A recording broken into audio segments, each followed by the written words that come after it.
I was going over some of my videos, and I realized, I'm probably talking over a lot of people's heads to the point that they're just like, wow, this guy's totally bat crap crazy.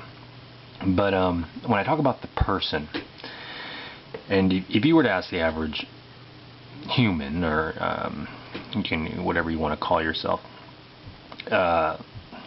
actually citizen, to be a citizen is to be a subject, but yeah, if you were in a room and you said, are you a person, most people would say, yeah, I'm a person. What's wrong with this guy? Of course I'm a person. But in the world of legalese, the Law Society, which, are you a member of the Law Society? No, you're not. They're their own society, and they have their own language, and you want to know what their language is, and you want to understand their words. You got to study their words, and it's interesting that their words, their language mirrors common English. It's legal English, and it's very similar, but does have different meanings.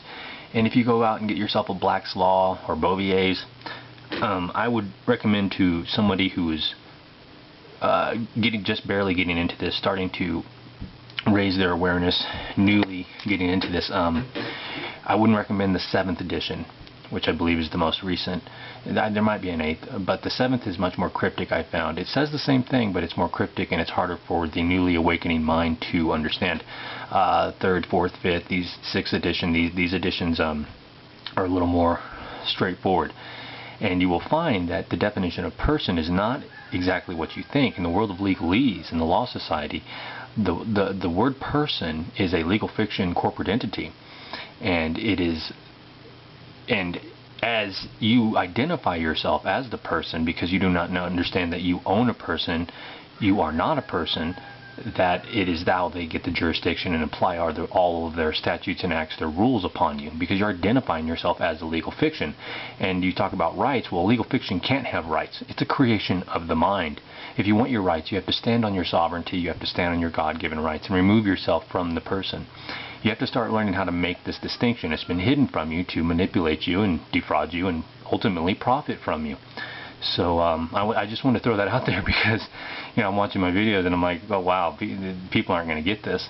So I'll just break it down more and more for you. But please research this. Don't believe anything I say. In fact, you should assume I am totally insane, and just research everything I'm saying. Research everything everybody says. Don't trust anybody at this point. It's gotten bad.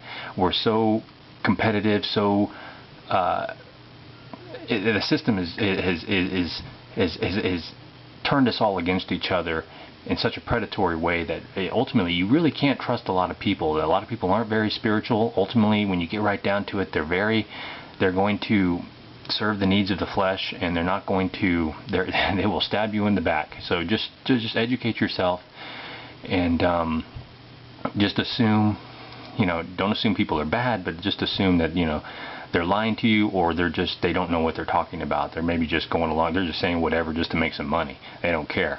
As long as they got theirs, they don't give a crap. They're completely disconnected from human life and the connections that ultimately would stop you from doing these things, because you would see the damage that is being manifested through these inequities and through these things that you're doing. Anyways, I just wanted to point that out. You are not a person. Look in, get yourself, you can go down to your public library. It'll probably be a 7th edition, but I would recommend getting the earlier editions, like I said, because the 7th edition is much more cryptic. Black's Law, Bovier's, you might be able to find something online, maybe not. They hide this stuff pretty well, and that's, they do it for good reason. Anyways, God bless.